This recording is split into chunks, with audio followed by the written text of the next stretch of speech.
रहेगा हमारे साथ। आगे अपडेट आपके पास से और भी लेते रहेंगे। વાત કરીએ 18મી લોકસભાના પહેલા સત્રની, તો આજે એની શરૂઆત થઈ છે અને લોકસભામાં નવનિર્વાચિત સાંસદોએ આજે શપથ લીધા અને સૌથી પહેલા વડાપ્રધાન નરેન્દ્ર મોદીએ શપથ લીધા। આ સિવાય અન્ય મોટા નેતાઓએ પણ શપથ લીધા। શપથ લેનાર સાંસદોમાં અમિત શાહ, રાજનાથ સિંહ, નીતિન ગડકરી, શિવરાજસિંહ ચૌહાણ, મનોહરલાલ ખટ્ટર અને એચડી કુમારસ્વામી સામેલ હતા। બુધવારે નવી લોકસભા અધ્યક્ષની ચૂંટણી થશે અને જ્યારે ગુરુવારે રાષ્ટ્રપતિ દ્રૌપદી મુર્મુ બંને સભાની સંયુક્ત બેઠકને સંબોધિત કરશે।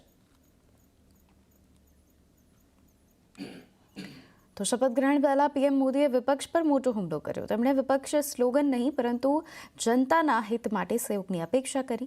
પીએમએ કહ્યું કે દેશને સારા જવાબદારીવાળા વિપક્ષની જરૂર છે। देश की जनता विपक्ष से अच्छे कदमों की अपेक्षा रखती है। अब तक जो निराशा मिली है, शायद इस 18वीं लोकसभा में विपक्ष देश के सामान्य नागरिकों की विपक्ष के नाते उनकी भूमिका की अपेक्षा करता है, लोकतंत्र की गरिमा को बनाए रखने की अपेक्षा करता है। मैं आशा करता हूं कि विपक्ष उसमें खरा उतरेगा। तो आ तरफ संसद संकुलમાં સોનિયા ગાંધીના નેતૃત્વમાં આજે વિપક્ષ પક્ષોએ વિરોધ પ્રદર્શન કર્યું અને ઇન્ડિયા અલાયન્સના સંસદોએ સંસદ સંકુલમાં ગાંધી પ્રતિમા પાસે પ્રદર્શન કર્યું હતું। વિપક્ષી સાંસદોએ હાથમાં બંધારણની નકલ પકડી રાખી હતી। તેઓએ પ્રોટેમ સ્પીકરની નિમણૂકથી નારાજ હતા। રાહુલ ગાંધીએ બંધારણનો મુદ્દો ઉઠાવ્યો અને કહ્યું કે ભારતના બંધારણને કોઈ શક્તિ સ્પર્શી શકે નહીં। जो आक्रमण प्रधानमंत्री जी अमित शाह जी कॉन्स्टिट्यूशन पर, संविधान पे कर रहे हैं, वो हमारे लिए एक्सेप्टेबल नहीं है, वो हम होने नहीं देंगे। इसीलिए हमने कॉन्स्टिट्यूशन ओथ लेते हुए हमने पकड़ा था। आपको लगता है आपका संदेश जाएगा? संदेश जा रहा है। हिंदुस्तान के कॉन्स्टिट्यूशन को कोई शक्ति नहीं छू सकती। वो कह रहे हैं कि कल काला दिवस है, कल इमरजेंसी की बात भी कर रहे हैं। और ये देखिए, તો આવતીકાલે 25 જૂને દેશ ઇમરજન્સીના 50 વર્ષ પૂર્ણ કરી રહ્યું છે અને આ અંગે પીએમ મોદીએ કોંગ્રેસ ઉપર આકરા પ્રહારો કર્યા। તેમણે કહ્યું કે 25 જૂન એક અવિસ્મરણીય દિવસ છે। कल 25 जून को भारत के लोकतंत्र में जो काला धब्बा लगा था, उसके 50 वर्ष हो रहे हैं। भारत की नई पीढ़ी इस बात को कभी नहीं भूलेगी कि भारत के संविधान को पूरी तरह नकार दिया गया था, संविधान के लीरे लीरा उड़ा दिए गए थे, देश को जेल खाना बना दिया गया था, लोकतंत्र को पूरी तरह दबोच दिया गया था। તો પીએમ મોદીના નિવેદન ઉપર કોંગ્રેસના અધ્યક્ષ મલ્લિકાર્જુન ખડગેએ શું કહ્યું એ પણ સાંભળીએ। बोलेंगे और इमरजेंसी के 50 साल हो रहे, बोले तो तुम इमरजेंसी से without declaring emergency you are doing it. इसीलिए हर बार वही बात बोल के आप कितने दिन ऐसा ही अपनी हुकूमत करना चाहते हैं। તો વાત કરીએ દારૂ કૌભાંડ કેસમાં જામીનની આશા સાથે સુપ્રીમ કોર્ટ પહોંચેલા દિલ્હીના મુખ્યમંત્રી અરવિંદ કેજરીવાલની આશાને ફટકો પડ્યો છે। સુપ્રીમ કોર્ટે હાઈકોર્ટના નિર્ણય સામેની અરજી ઉપર સુનાવણી 26 જૂન સુધી ટાળી છે। કેજરીવાલના જામીન પર વચગાળાનો સ્ટે મૂકવા માટે સુપ્રીમ કોર્ટે કહ્યું કે પહેલા દિલ્હી હાઈકોર્ટનો નિર્ણય આવવો જોઈએ અને પછી અમે સુનાવણી કરીશું। આના પર કેજરીવાલના વકીલ સિંઘવીએ સવાલ ઉઠાવ્યા અને કહ્યું કે જો દિલ્હી હાઈકોર્ટ ઓર્ડર વગર કોપી અપલોડ पर स्टे लगावी शके छे तो सुप्रीम कोर्ट हाईकोर्टना आदेश वगर तेना उपर रोक लगावी शके छे। जो के हवे केजरीवालनी जामीन अरजी उपर 26 जूने सुनावणी थशे। तो बात करिए सरकारे घઉં पर स्टॉक लिमिट लगावी दीधी है। होलसेलर्स रिटेलर्स बने पर स्टॉक लिमिट लगावी देवामां आवी छे अने वधु विगतो लईए आना उपर संवाददाता असीम मनचंदा अपनी साथे जोड़ाई गया है एमनी पासेथी। असीम जी, क्या खबर है? एक तरफ तो सरकार कह रही है कि देश में गेहूं की कोई कमी नहीं है, तो फिर इस स्टॉक लिमिट की क्या जरूरत है? इस साल गेहूं का उत्पादन 112 मिलियन टन होने का अनुमान है। Food Corporation of India 266 lakh metric tonne गेहूं की खरीदारी ऑलरेडी कर चुका है, लेकिन इसके बावजूद बाजारों में दाम लगातार बढ़ रहे थे।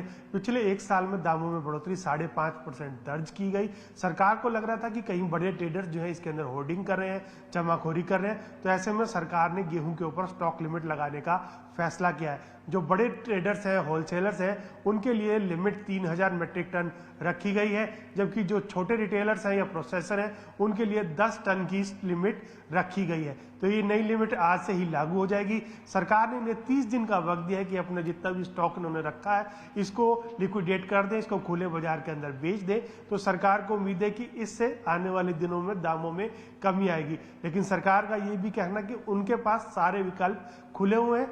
गेहूं के ऊपर अभी फिलहाल 40% की ड्यूटी लगती है, आने वाले दिनों में सरकार उसमें भी कटौती कर सकती है। तो सरकार का इरादा साफ है। सरकार का कहना है ना हम जमाखोरी होने देंगे और ना ही हम महंगाई बढ़ने देंगे। जी असीम जी, शुक्रिया आपका हमारे साथ जुड़ने के लिए और ये सारी डिटेल्स हमें देने के लिए। ત્યારે આગળ વાત કરીએ, તુવેર અને ચણાની દાળ ઉપર સ્ટોક લિમિટ લાદવાની અસર દેખાવા લાગી છે। ચોમાસાના આગમનની સાથે જ બટેટા, ડુંગળી અને ટામેટાના ભાવમાં પણ ઘટાડો થશે। સંવાદદાતા અસીમ ભનચંદાએ ઉપભોક્તા બાબતોના સચિવ નિધિ ખરે સાથે વાતચીત કરી હતી। આવો જોઈએ। तूर दाल पर और चने की दाल पर स्टॉक लिमिट आती दिखी, प्राइस कम होंगे आपको लगता है? ऑलरेडी प्राइसेस कम हुए हैं और हम देख सकते हैं कि जो होलसेल प्राइसेस हैं उसमें 50 से 200 रुपए प्रति क्विंटल की गिरावट आई है। तो इसमें जो होर्डिंग करते हैं या जो कालाबाजारी करते हैं उन सभी पर एक तरह से कार्रवाई होगी और इसी से प्राइसेस भी जो अनावश्यक रूप से बढ़े हुए थे वो भी कम होंगे।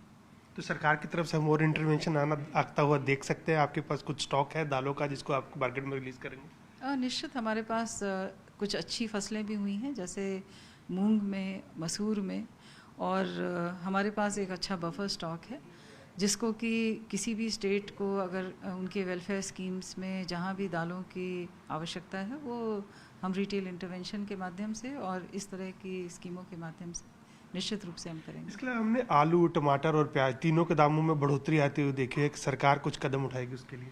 जैसा कि मैंने कहा कि ये जो हीट वेव थी इस साल सभी लोगों ने महसूस किया होगा कि बहुत हाई टेम्परेचर चल रहा था और यहाँ तक कि रात में भी चल रहा था। तो ये जो एल नीनो का इफ़ेक्ट है उसने सभी पैदावार, सभी तरह की, चाहे वो सीरियल्स हो या सब्ज़ी हो, इन सभी पर अपना दुष्प्रभाव देखा है। जैसे ही मॉनसून आया और एक अच्छी वर्षा चूँकि इसका पूर्वानुमान है तो निश्चित रूप से सब्जियों पर भी इसका एक अच्छा प्रभाव होगा।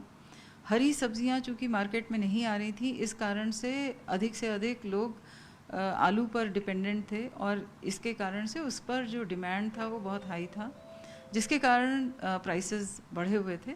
लेकिन जैसे जैसे हरी सब्जियां मार्केट में आना शुरू हो जाएंगी वैसे वैसे आलू की भी कीमतें स्थिर हो जाएंगी और कम हो जाएंगी। प्याज की स्पेसिफिकली बात करूं, प्याज को लेकर के अभी आपकी क्या स्ट्रेटेजी है? कितना प्याज आप इस अगली खरीफ उसमें लेंगे या आपके पास कितना मार्केट इंटरवेंशन के लिए कितना प्याज आप मार्केट में बेचेंगे?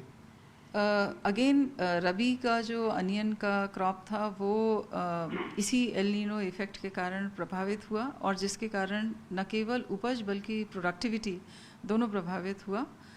लेकिन इसके लिए खरीफ की जो बुआई है उस पर ध्यान दिया जा रहा है विशेष रूप से उन स्टेट्स में जहाँ पे एक खरीफ की प्याज की उपज की जाती है। मैं इतना ही कह सकती हूँ कि लास्ट ईयर की अपेक्षा इस वर्ष जो नेट सोन एरिया है, जैसे लास्ट ईयर करीब 2.8 लाख हेक्टेयर एरिया था जो कि खरीफ के लिए यूज़ हुआ था,